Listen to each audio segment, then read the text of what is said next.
Le titre de ce livre, Le dessein éternel de Dieu, de la création de l'homme à l'image de Dieu.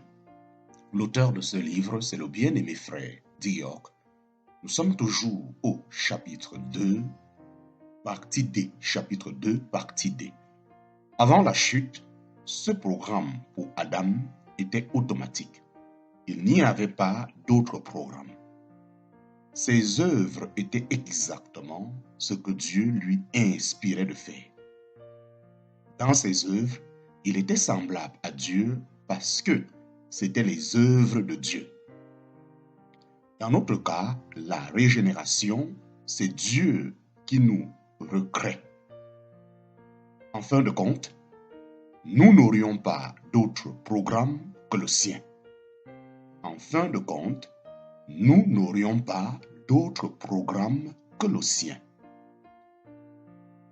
Le troisième est Ephésiens chapitre 4, versets 23 à 24.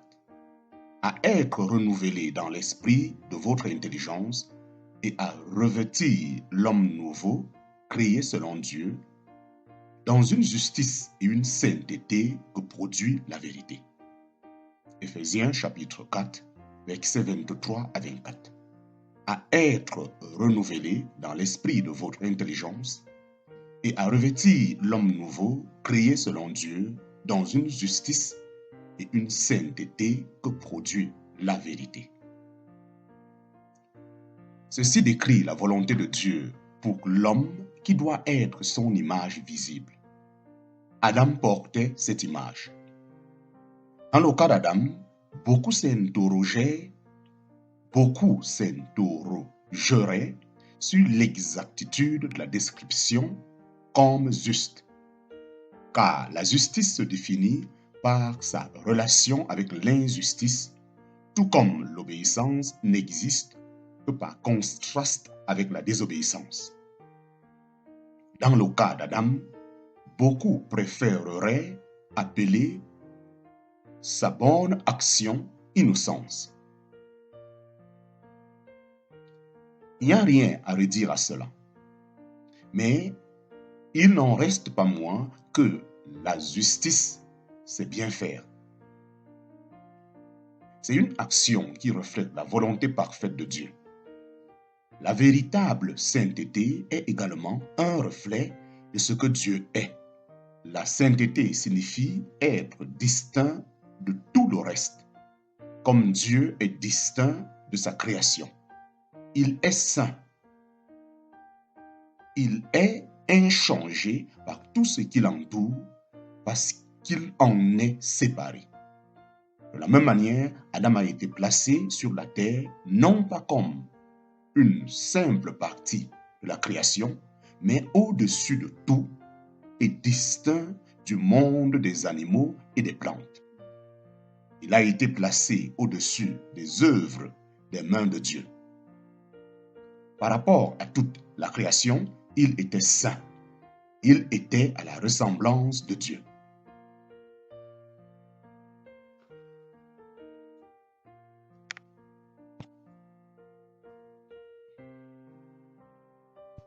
Nous avons déjà abordé les deux facteurs qui nous font comprendre qu'Adam n'était pas le produit fini, l'homme ultime à l'image de Dieu.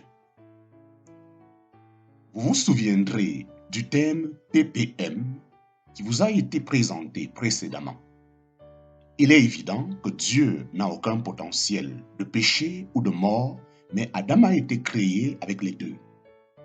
Il pouvait pécher et s'il le faisait, on lui disait qu'il mourrait. Dieu ne l'a pas immunisé, contre la tromperie de Satan. Dieu ne l'a pas immunisé contre la tromperie de Satan, ni protégé contre la présence de ce dernier. En fait, Dieu a jeté Lucifer déchu sur la terre qu'il avait créée comme domicile pour l'homme. Les seules défenses d'Adam contre les ruses de ce usurpateur seraient sa confiance en la personne de Dieu et son obéissance à sa parole. Adam est le premier. Adam est la première étape, la création de l'homme à l'image de Dieu. De lui viendront tous les corps humains qui habiteront à jamais la terre. Plus tard, cependant, en la personne de Jésus-Christ, l'œuvre serait achevée et même la possibilité de péché serait supprimée. Le Nouveau Testament nous dit qu'Adam est devenu une âme vivante. Que Adam est devenu une âme vivante. Et que toute âme vivante émergerait de lui. Mais Jésus a été créé en tant qu'esprit vivifiant. Et par lui, les hommes et les femmes recevraient la vie éternelle et seraient conformes à l'image de Dieu.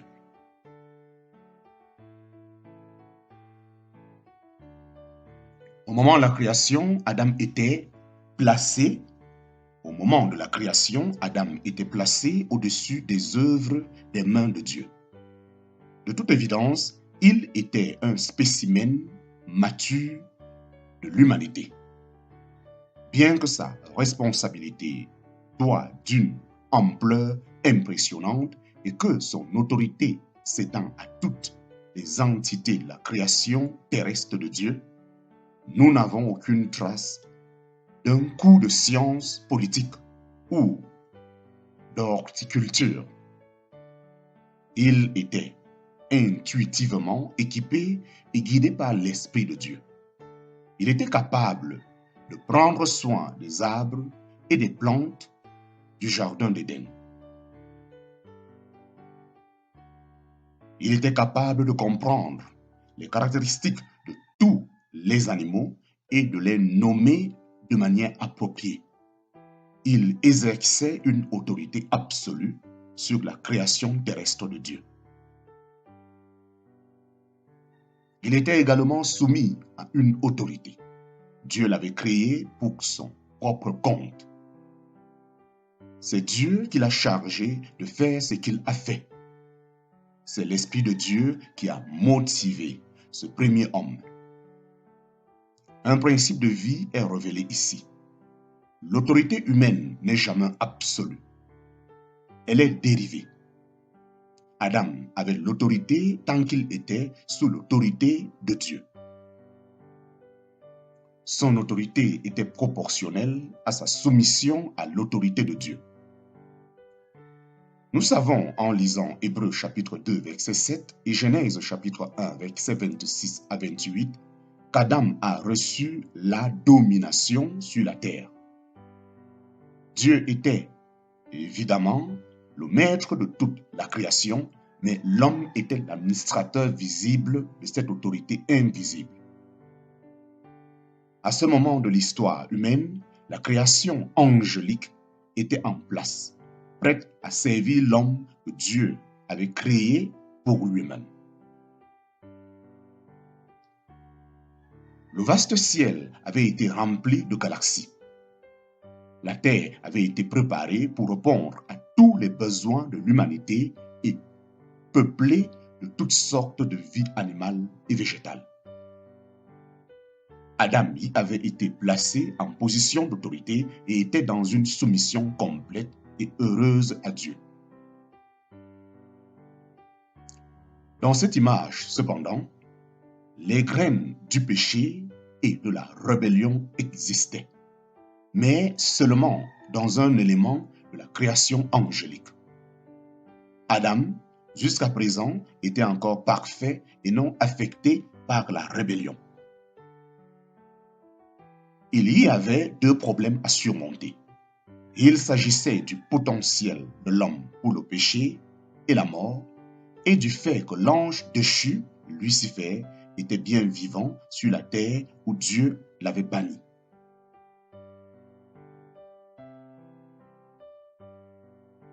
Non seulement Satan était vivant, mais dans sa rébellion, il brûlait d'un zèle dévoué pour usurper l'autorité de Dieu sur l'homme. Entre-temps, Adam avait autorité sur tout ce qui vivait sur la terre. y compris le serpent par lequel Satan allait plus tard affronter l'homme. Dans cet affrontement, l'homme allait avoir l'occasion d'exercer son choix. Nous avons déjà mentionné que la capacité de choisir est essentielle à l'amour et à l'obéissance, les deux composantes majeures d'une relation sainte avec Dieu.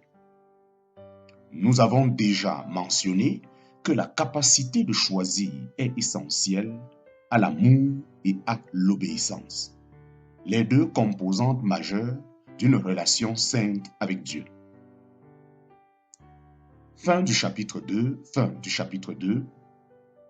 Les références bibliques utilisées: 1. Genèse chapitre 1, verset 1. 2. Ésaïe chapitre 45, verset 18. 3. Genèse chapitre 1, verset 26.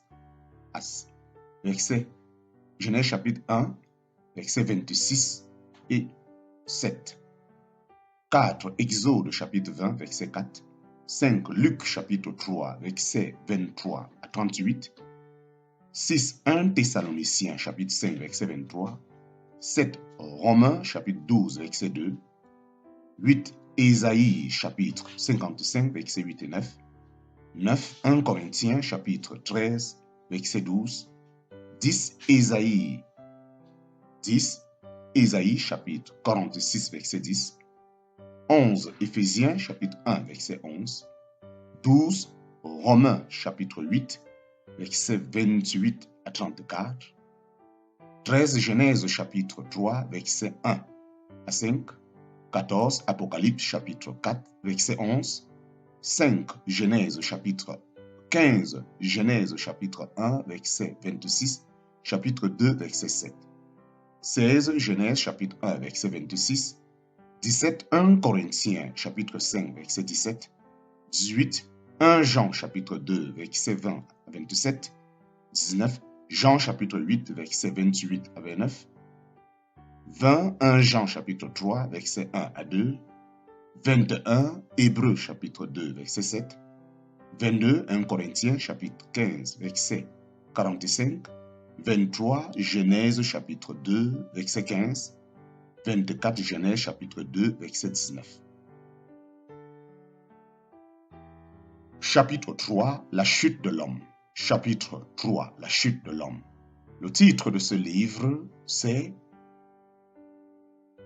Le dessein éternel de Dieu, de la création de l'homme à l'image de Dieu.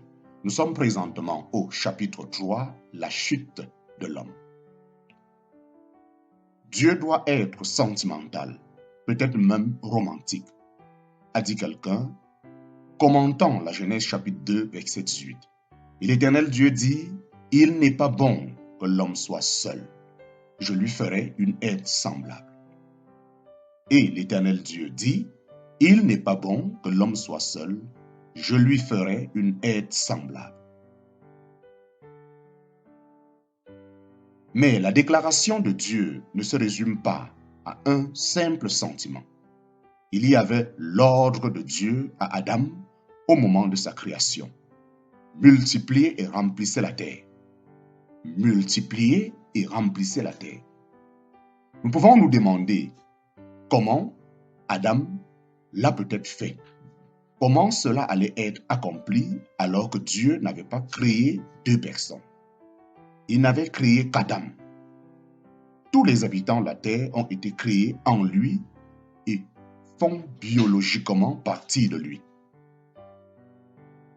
Dans le Nouveau Testament, Adam est appelé le premier homme, Jésus le deuxième homme. Adam est appelé le premier homme, Jésus le deuxième homme. Chaque personne de la race d'Adam est désignée comme étant en Adam.